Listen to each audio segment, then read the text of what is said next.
inscrito, capitão Paulo Teixeira.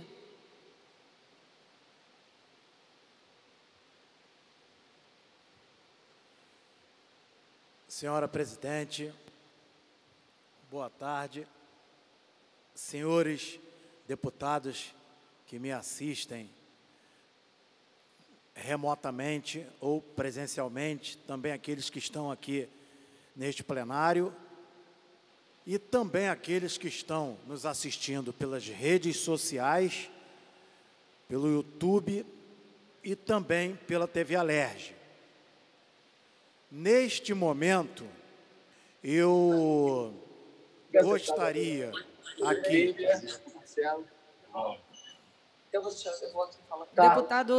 Deputado Rodrigo Amorim, o microfone está aberto aí, por gentileza. Neste momento, nós estamos aqui, então, gostaria de destacar o trabalho profícuo que tem sido feito aqui nesta casa, sob a liderança do presidente André Siciliano, no sentido de que leis possam ser aprovadas com celeridade aqui nesta casa, visando o combate à questão do coronavírus e todos os assuntos pertinentes que giram em torno desta questão aqui no estado do Rio de Janeiro, de uma forma geral. Então, temos visto o engajamento de todos os parlamentares que aqui têm estado para tratar deste assunto. A Alerj priorizou, nesses últimos dias, o debate em torno do assunto relacionado à questão do coronavírus. Isto mostra para a sociedade que nós estamos aqui engajadíssimos, porque é nossa missão, é nosso dever. Não estamos aqui prestando um favor para a sociedade. Nós estamos aqui cumprindo uma obrigação, aquilo que é dever nosso fazer. E aqui nós estamos, ora presencialmente, ora remotamente, ora presencialmente e remotamente, cada um tem batalhado em prol da luta e do debate de leis, da legislação que gira em torno desse assunto. Temos visto esse assunto ser debatido com muita veemência, ou então com pouca veemência em alguns momentos, mas tem sido debatido. Eu destaco aqui, senhora presidente, algumas ações que têm sido feitas pela Prefeitura do Rio de Janeiro e que, lamentavelmente, não têm sido veiculada com tanta amplitude pelos grandes órgãos de comunicação. Por exemplo, eu cito aqui a conclusão de praticamente 85% do hospital de campanha que está sendo feito ali no Rio Centro para poder também atender aquelas pessoas que forem vítimas do coronavírus. 85%, um verdadeiro aparato de guerra desencadeado pelo prefeito Marcelo Crivella, para que a população do Rio não fique à mercê, fique chorando, fique largada nos corredores, porque governos que se passaram nesta cidade em tempos anteriores, ao invés de priorizarem a saúde pública, priorizaram outras coisas. Derramaram, por exemplo, milhões de reais em escolas de samba no carnaval. Derramaram milhões de reais em estádios e obras para Olimpíadas e obras eleitoreiras.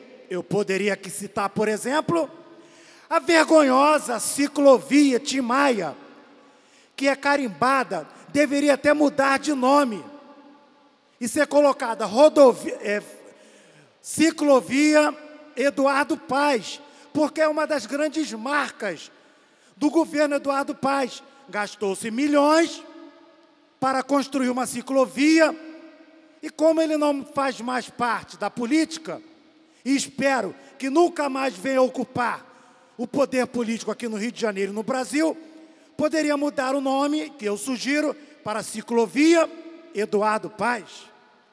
A vergonhosa Transoeste, que ela vem bonitinha até ali na altura do Recreio dos Bandeirantes e da Barra da Tijuca.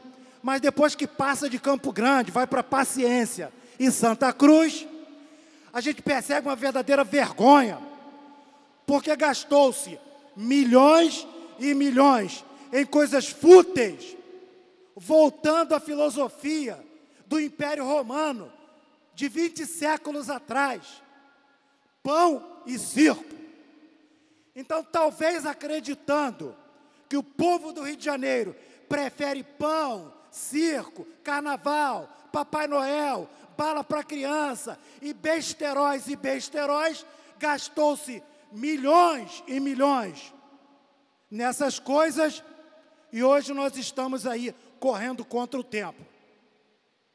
Então, destaco aqui a grande eficiência na corrida contra o tempo que o prefeito Marcelo Crivella tem feito para poder dar um atendimento humano nesses dias de coronavírus. Ali, com 85% do hospital de campanha no Rio Centro sendo preparado, sendo construído, já praticamente finalizado, e também o Hospital Raul Gazola, que é o hospital de referência, que será também para o atendimento àquelas pessoas que forem vitimizadas por este vírus. Então, o que eu citei aqui é apenas um ponto, é uma agulha no meio de um agulheiro de quantos? Milhões, milhões e milhões, com muito pão e circo, foi dado para o povo, não só aqui na capital, como também em todo o estado. Como eu disse e continuo dizendo, o Rio de Janeiro sempre foi, senhores, uma verdadeira esculhambação, e todo mundo sabe disso.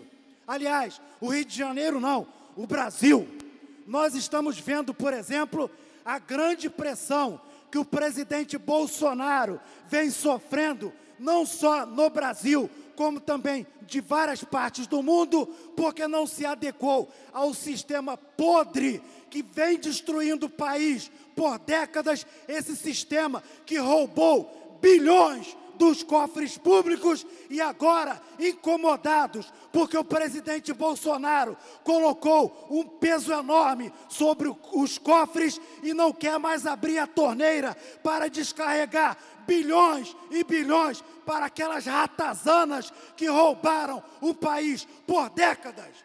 E agora sofre uma violenta pressão de poderosos grupos midiáticos e também grupos políticos que saquearam, sempre saquearam os cofres do nosso país.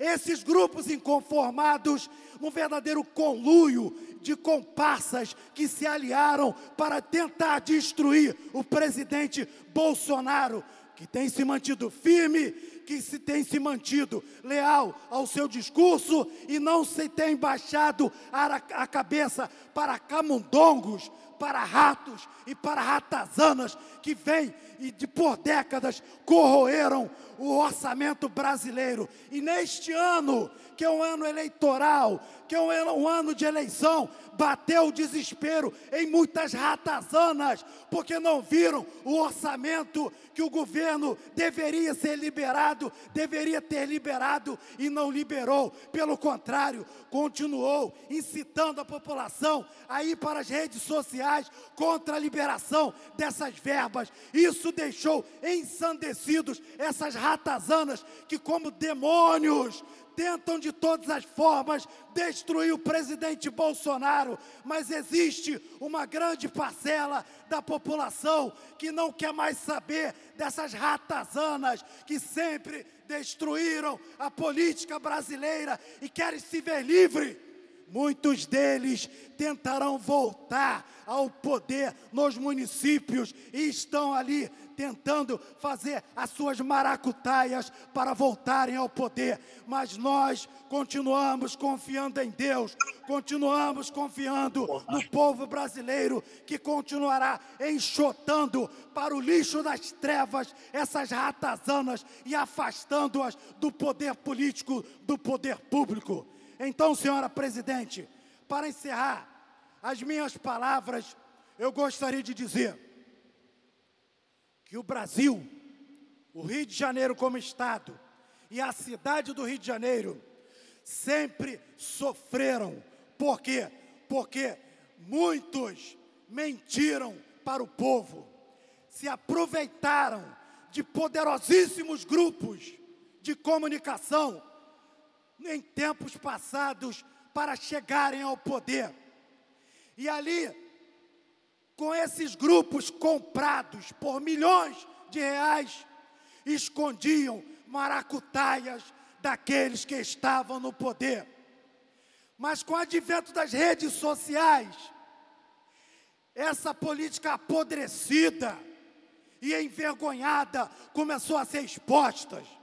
E hoje, tanto esses poderosos grupos de comunicação, como também os seus comparsas de grupos políticos apodrecidos, estão sendo largamente expostos nas redes sociais e ridicularizados por onde andam.